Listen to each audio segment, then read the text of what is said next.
família vascaína, Eduardo Maiolo, canal Vascaíno Norte e Sul, gravando aqui da varanda da minha casa pra gente falar desse jogo de ontem entre Vasco e Flu-C pela Copa do Brasil, pelo primeiro jogo das oitavas de final da Copa do Brasil, onde o Vasco empatou com o Fluminense 0-0 num jogo muito disputado, né, cara? Um jogo muito pegado, muito acirrado. E trazendo algumas informações também sobre o Vasco da Gama, mas antes de mais nada, peço a vocês aí o joinha, o like, peço que vocês se inscrevam no canal, ative o sininho de notificações e compartilhe esse vídeo com o máximo de pessoas possíveis que vocês puderem compartilhar para impulsionar o canal na plataforma do YouTube. Serei muito grato a vocês. Vocês vão escutar alguns barulhos de galo cantando, vocês vão escutar alguns barulhos de música do vizinho escutando som. Mas é porque minha esposa tá tirando um cochilo lá no quarto, cara, e eu não quero perturbar ela. Ontem a gente chegou tarde em casa e por isso que eu não gravei vídeo também de pós-jogo, a gente gritando, mas não esquenta a cabeça não, tá? Então, gravando esse vídeo aqui pra vocês, tô apoiando o celular aqui na perna, cara, que você não cansa, tá? Pra gente conversar, pra gente falar sobre essa partida de ontem, né, cara, contra o Fluminense. Porra, cara, o Vasco jogou bem, o Vasco jogou até bem, na medida do possível, né? Com as suas limitações. Foi um jogo muito disputado. Na minha opinião, tá? O Vasco ele tem volume de jogo, o Vasco consegue ter volume de jogo, o Vasco consegue ter a posse de bola, mas o Vasco não consegue criar, cara. O Fluminense, por sua vez, quando teve a posse de bola, ele foi mais perigoso, né? No primeiro tempo, o Fluminense perdeu um gol ali, foi uma grande defesa do Léo Jardim no primeiro tempo. Teve um outro lance também que o Léo Jardim também fez uma excelente defesa, que a bola sobrou para o meio da área e a zaga cortou. E o lance de mais perigo que o Vasco teve foi o Tietê, que perdeu um gol de cabeça de cara pro Fábio no segundo tempo. Foi o lance de mais perigo que o Vasco teve, cara. Por quê? Porque o Vasco ele tem a posse de bola, ele domina até a partida, mas o Vasco não consegue criar, o Vasco não consegue finalizar. E dessa maneira se faz muito necessário, cara, um camisa 10 que o Vasco não tem. Esse camisa 10 hoje é o Rojas, muito contestado. Assim, cara, ele não é um jogador que vai ser a solução dos nossos problemas, mas também não acha esse bagre todo que as pessoas falam que ele é. Tá? Eu não acho o Rojas esse bagre todo. Eu acho que é um garoto talentoso, eu acho que é um garoto que tem futuro, que ele precisa ser lapidado ainda, tá? Ele já está pronto, mas precisa ainda de um tempo aí no futebol para ele poder aprimorar algumas coisas, principalmente na parte assim da preguiça, na parte ali de mobilidade. Muitas vezes ele não é intenso, mas tem talento, tem uma bola parada boa, sabe bater na bola, sabe bater um escanteio, sabe bater uma falta, coisa que muito jogador no Vasco não sabe. E outra coisa, cara, que se faz necessário no Vasco urgentemente é um atacante de área, cara. Ontem o Cerro Porteño jogou pelo Campeonato Paraguaio. Deixa eu ver aqui, o Cerro Porteño jogou com Sportivo Luquenho. Venceu de 3-0 Sportivo Luquenho e adivinha quem é que fez um dos gols? Verratti.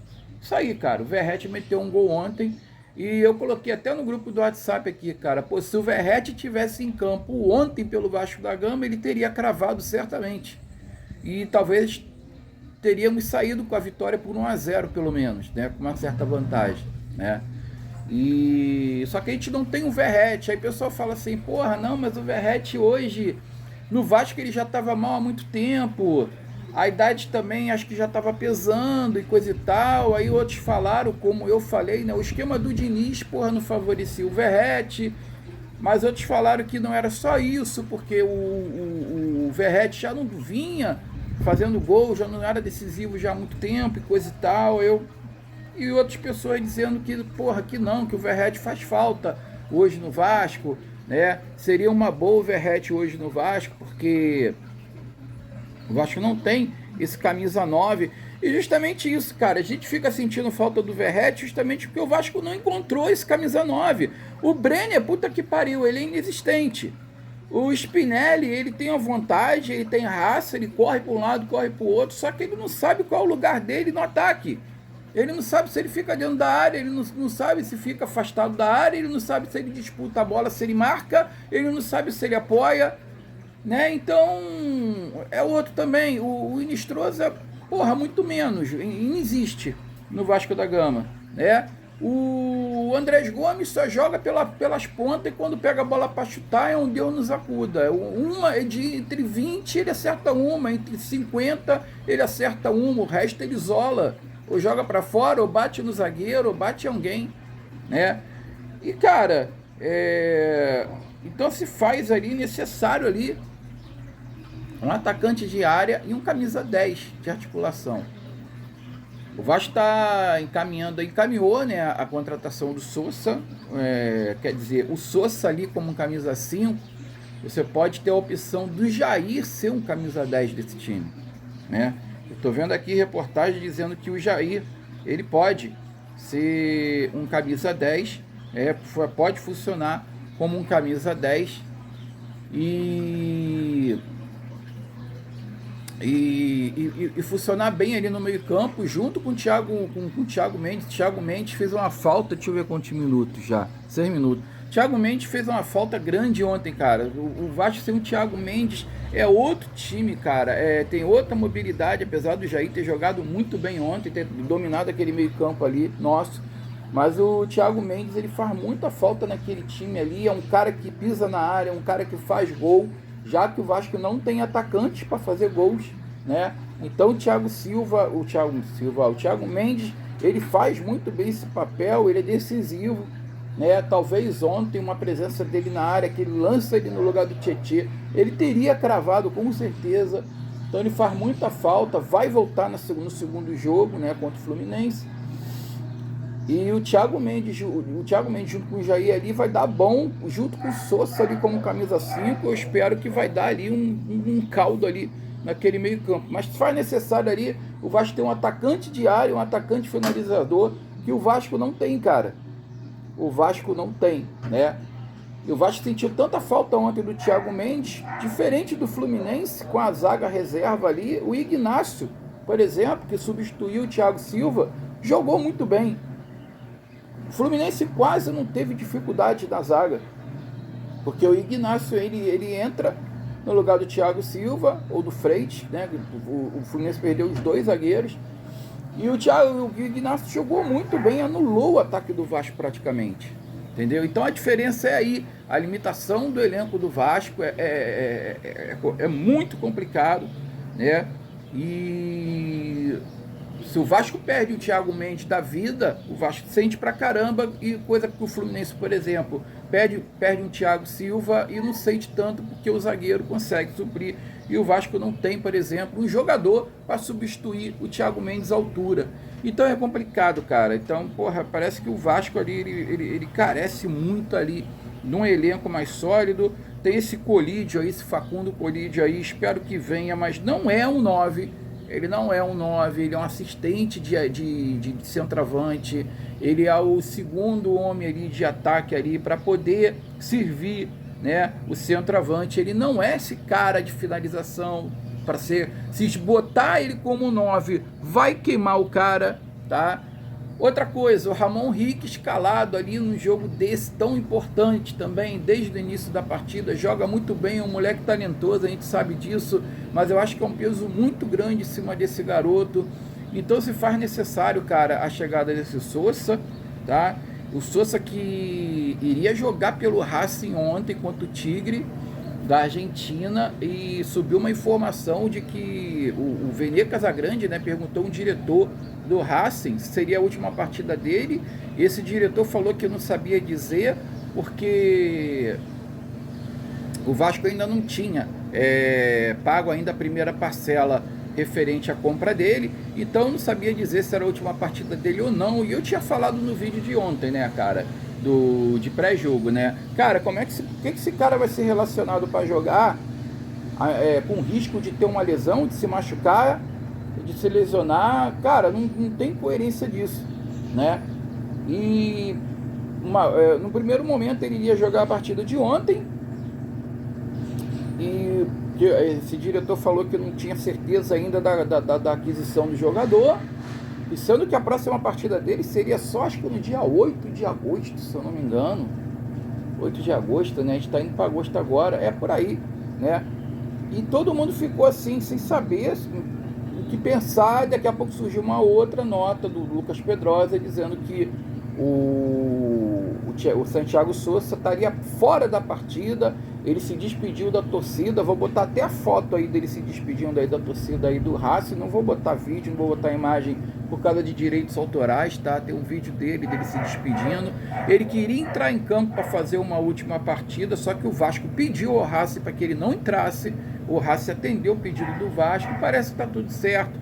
Parece que o Vasco vai fazer o depósito amanhã, na segunda-feira, e ele vai encaminhar para o Rio de Janeiro. Só que ele não joga a Copa do Brasil, ele não joga contra o Fluminense, não tem como ele jogar essa partida. O Facundo Colídio está aguardando aí o Vasco combinar com o River Plate a forma de pagamento, está nessa pendência de como o Vasco vai pagar o passe aí do Facundo Colídio. É um jogador também necessário aí, um meio atacante aí necessário, assistente também que o Vasco está precisando, joga pelo lado esquerdo, né? E o Vasco tem que contratar um atacante para ontem, cara. O Vasco tem que contratar um atacante para ontem. Por falar nisso, né? Parece que o Vasco vai investir aí, cara. Deixa eu ver aqui se eu conseguir pegar essa informação. Não, eu não peguei. Eu sou um merda mesmo. Vou te contar uma coisa. Deixa eu ver aqui se eu consigo pegar uma informação aqui. Se eu salvei essa informação ou não, cara. Não.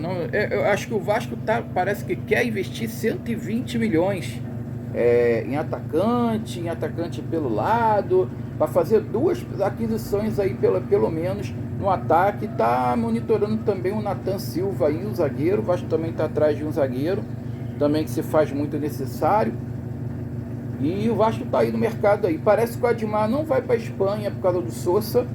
Eu não iria por causa do Sousa, tá? Antes de falar nisso, só para falar aqui, só para questão de informação, tá? A Copa do Brasil teve mais 2 jogos ontem. O Atlético Mineiro empatou também com o Juventude, jogo de ida. O Santos empatou com o Remo, tá? O jogo de ida também na Copa do Brasil. Tiveram mais 2 jogos pela Copa do Brasil ontem, gente. E o Vasco se mostrou bem na defesa. Isso daí a gente viu uma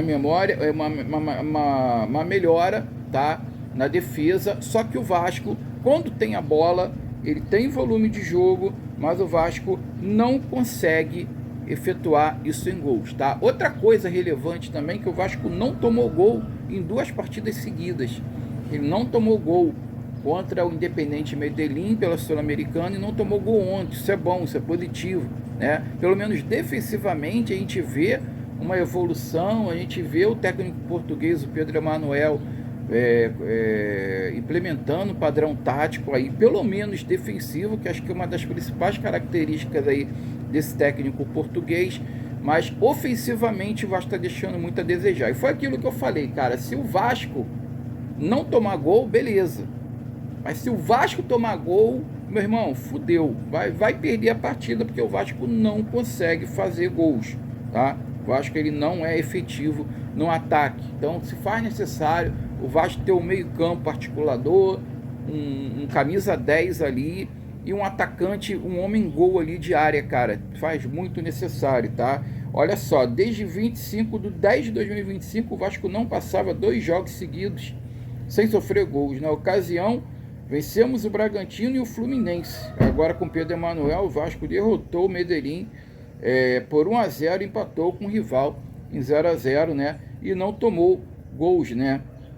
E sobre os 12 milhões do investimento aqui, primeiro eu vou trazer aqui declarações aqui do Pedro Emanuel. O Pedro Emanuel esteve falando da partida de ontem, e abre aspas aí para o técnico português, tá? Via Matheus Lima, acreditamos que o trabalho que vamos desenvolver vai poder, tô sem óculos, gente, vai poder dar melhores frutos a nós.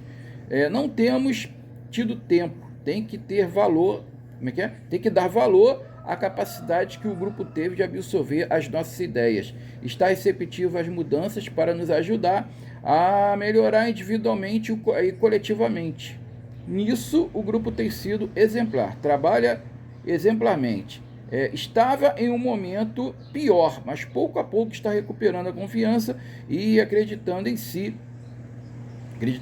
mesma. Isso vai nos ajudar a ser melhores. Estamos no caminho e eu pretendo tentando ganhar mais vezes, mas se tivermos essa atitude e compromisso, todos os planos que colocamos para os jogos, os valores têm cumprido à risca, às vezes com mais ou menos qualidade, mas faz parte do processo. Estamos aqui para isso, os ajudar e os fazer acreditar na equipe aí, fecha aspas aí para o técnico português Pedro Emanuel, pessoal. Então, voltando aqui, né, ao assunto, né, do Sousa, o Vasco não pretende, acho que o Admar não vai à Espanha para tentar trazer o Sousa. Eu vi uma nota aí dizendo que o Vasco não vai querer trazer o Sousa. Eu também já tinha desistido há muito tempo. Eu acho que não vale a pena esse esforço todo no jogador que cacete, cara. Detalhe, o Sousa ele não foi relacionado ontem pro amistoso do time dele, do Real Betis, tá? O Sousa ele não foi relacionado ontem. Quantos minutos? 16 minutos. Porra, não consigo fazer vídeo curto, enfim. E, cara, tem esse Quinteiro aí, cara. O Juan Fernando Quinteiro. Eu vou falar das qualidades dele aqui. Acho que poderia ser um bom jogador, um bom reforço aí nesse momento, tá? Apesar de que ele tá com uma idade aí, já chegando nos 30 anos, se eu não me engano. Mas, de repente, seria uma boa pro Vasco. Olha só, Juan Fernando Quinteiro é um meio de muita qualidade técnica, conhecido por decidir jogos com criatividade e excelente visão de jogo, tá? A análise aqui da torcida vascaínos, tá? Pontos fortes: passe diferenciado e contra espaços que poucos jogadores enxergam, quebrando linhas com facilidade. Bola parada, cobra faltas e escanteios com muita precisão. Drible curto, tem um ótimo controle de bola e consegue escapar da marcação em espaço reduzido. Inteligência tática, acelera ou cadencia o jogo conforme a necessidade da equipe. Finalização de média distância, costuma levar perigo de fora da área. Agora, pontos fracos, tá? Pouca intensidade defensiva, aí é tipo o Nuno Moreira, né, cara? O Nuno Moreira muitas vezes tenta fazer essa função de 10, mas não consegue, né, cara? O Nuno Moreira não tem intensidade, né? Isso é ruim, né? Pouca intensidade defensiva, não é um jogador de forte marcação. O Vasco trazendo aí o Sousa, né, resolve esse problema, né? Condicionamento físico dificilmente mantém alta intensidade durante 90 minutos. Aí é o caso do Nuno Moreira que eu falei. Velocidade não depende da explosão física para desequilibrar, né? Não tem muita velocidade. Quinteiro atua melhor como camisa 10, com liberdade para criar jogadas e jogar próximo dos atacantes em equipes que valoriza a posse de bola e a criatividade. Costuma elevar bastante o nível ofensivo, tá? Veredito: quando está em boa forma física, é um jogador capaz de decidir partidas com um passe ou uma bola parada. Apesar das limitações sem a bola, seu talento técnico faz dele um meia de alto nível muito valioso para equipes que precisam de criatividade no setor ofensivo, entendeu? Então é análise aí, cara, do Quinteiro. Então, em vez de ir atrás desse Sousa aí, por que não traz o Quinteiro, cara?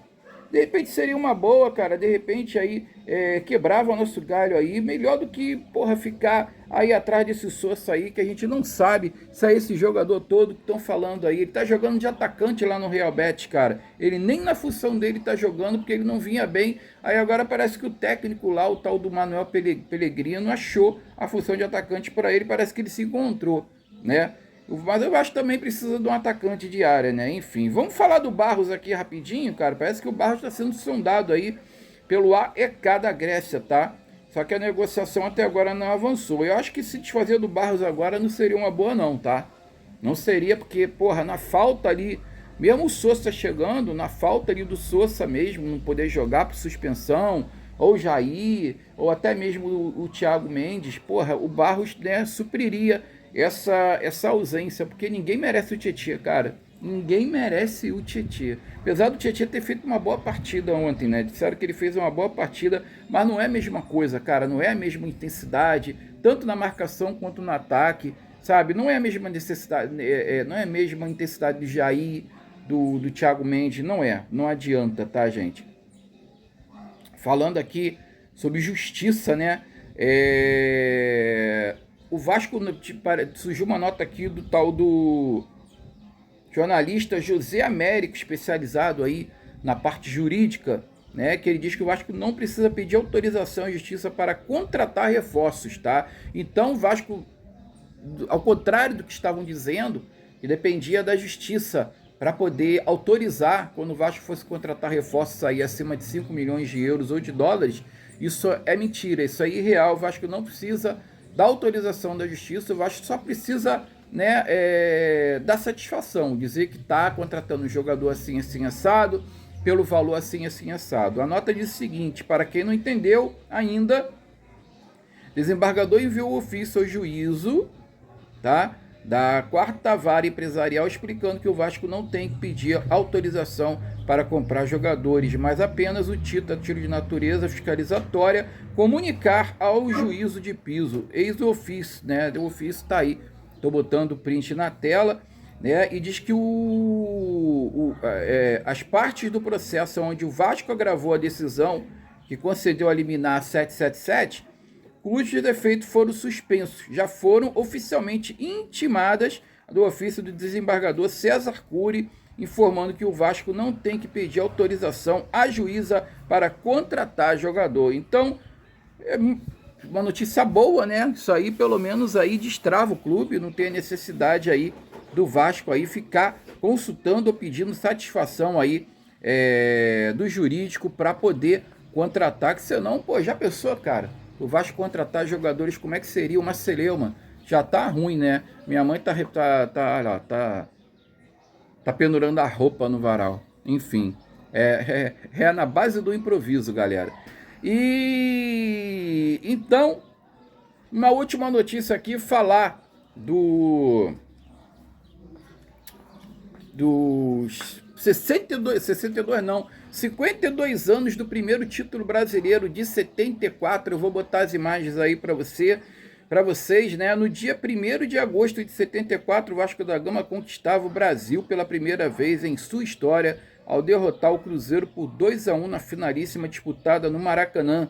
Ademir e Jorginho Carvoeiro marcaram os gols que deram o título do Cruz Maltino, né? Um título épico aqui, quando o Dinamite estava começando sua carreira no futebol, ainda jovem, com 19 anos, né? Os comandados de Mário Travalini ao longo da campanha vitoriosa: Ademir, Alfinete, Amarildo, Andrada, Bill, Carlos Henrique, Cláudio Fidelis, Fred, Galdino, Gaúcho, Gilson, Paulinho, Jailson e Jailson, meu cunhado, olha aí.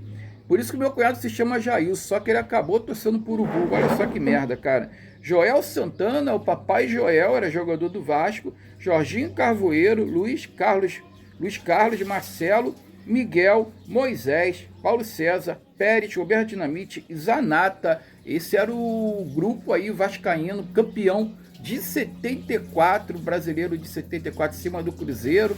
A primeira partida foi em torno de muita polêmica, né, cara? Teve um gol do Cruzeiro anulado, e o Cruzeiro contestou aquele gol anulado, dizendo que foi muito mal anulado o gol e tal, não sei o quê. E a partida lá terminou 0-0, a comissão técnica do Cruzeiro invadiu o gramado, teve uma confusão generalizada, o jogo teve que acabar antes do tempo, né? A partida acabou sendo interrompida, e o Vasco, sabendo das leis, né? Sabendo das leis do CBJD, foi ali no STJD, eu não sei se era o STJD na época, era o CBJD, foi ali e acionou o código lá, né, de paralisação ali da partida por força maior e coisa e tal. E o Cruzeiro, ele teria que disputar as duas partidas na sua casa. O Cruzeiro, por ter uma melhor campanha, tinha o direito de disputar as duas partidas dentro do Mineirão. Devido a essa confusão, a partida de volta acabou sendo no Maracanã, ou seja, reverteram ali o mando de campo. O Vasco jogou a final no Maracanã e se sagrou campeão brasileiro de 74. Até hoje os cruzeirenses reclamam aí desse título, que foi no tapetão, foi na base lá do tribunal e coisa e tal. Até hoje eles falam disso, choram aí por causa disso aí. Desejo a vocês aí um domingo abençoado, um final de domingo abençoado. Daqui a pouco eu tô saindo para trabalhar. Vou trabalhar hoje, pessoal. Domingão, vou trabalhar daqui a pouco. Saudações vascaínas. Eu fui.